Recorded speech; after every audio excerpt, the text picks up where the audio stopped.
अमेरिकी राष्ट्रपति Donald Trump ने ईरान के सुप्रीम लीडर अली खामेनेई के मारे जाने का ऐलान किया है। शनिवार को यूएस इजराइल के जॉइंट एयर स्ट्राइक में उनके कंपाउंड को भी निशाना बनाया गया। इजरायली दावे के मुताबिक इस दौरान खामेनेई भी यहां मौजूद थे। आज यानी 1 मार्च ईरानी मीडिया ने भी खामेनेई की मौत की तस्दीक कर दी है। सुप्रीम लीडर की मौत पूरे मध्य पूर्व के पावर डायनामिक्स को चेंज कर सकती है और ईरान के लिए एक ऐसा नुकसान साबित हो सकता है जिसकी भरपाई नहीं की जा सकती। अली खामेनेई के साथ उनकी बेटी और दामाद समेत परिवार के कई लोगों की मौत हो गई है। ईरान के सरकारी मीडिया के हवाले से बताया गया है कि इजराइल अमेरिकी हमलों में अली खामेनेई की बेटी, पोती, बहू और दामाद मारे गए। ईरान की सरकार ने अली खामेनेई की मौत के बाद 40 दिनों का शोक और 7 दिनों का अवकाश घोषित किया है। ईरान के नए सुप्रीम लीडर के नाम का ऐलान भी कर दिया गया है। अली खामेनेई के बेटे मोज्तबा खामेनेई को नया सुप्रीम लीडर बनाया जाएगा। उनका सुप्रीम लीडर बनना तय माना जा रहा है। ईरानी मीडिया रिपोर्ट के अनुसार भी कहा जा रहा है कि मोज्तबा को ईरान का नया सुप्रीम लीडर चुन लिया गया है। लेकिन आपको बताते हैं कि कौन है अयतुल्ला अली खामेनेई। अयतुल्ला खामेनेई का जन्म 1939 में ईरान के नजफ में हुआ था। उनके पिता जावेद खामेनेई एक मौलवी थे। जावेद के कुल 8 बच्चों में दूसरे नंबर के अयतुल्ला अली खामेनेई थे। वो काफ़ी कम उम्र में ही मौलवी बन गए थे। उनके 2 और भाई भी मौलवी हैं। उनसे छोटे भाई हादी खामेनेई तो एक अखबार के संपादक भी हैं और मौलवी भी हैं। अयतुल्ला अली खामेनेई के पिता अजरबैजानी मूल के थे और ईस्ट अजरबैजान प्रांत के खामनेह के रहने वाले थे। इसी खामनेह के नाम पर परिवार ने अपना सरनेम ही खामेनेई चुन लिया।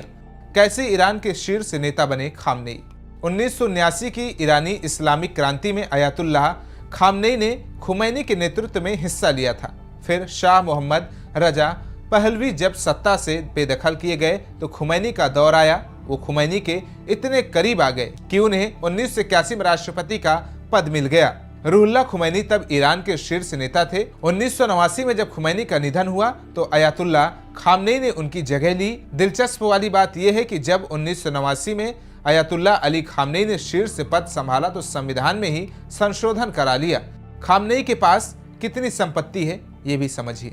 खामेनेई और उनके परिवार के पास ईरान में अरबों डॉलर की संपत्ति है, जबकि ईरान के अधिकांश मजदूर वर्ग के लोग अभाव में जी रहे हैं। एनसीआर ईरान की एक रिपोर्ट के मुताबिक खामेनेई की निजी संपत्ति का अधिकांश हिस्सा उनके बेटे और बेटियों के पास है।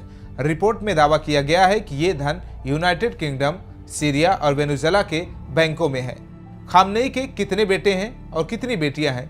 खामेनेई के 6 बेटे बेटी हैं। उनके 3 बेटे और 3 बेटियां हैं। मुज्तबा उनका सबसे पहला बेटा है। मुज्तबा के बारे में कहा जाता है कि खामेनेई के बाद वही उनका उत्तराधिकारी बन सकता है। इसके अलावा उनके 2 और बेटे हैं, मसूद और मुस्तफ़ा।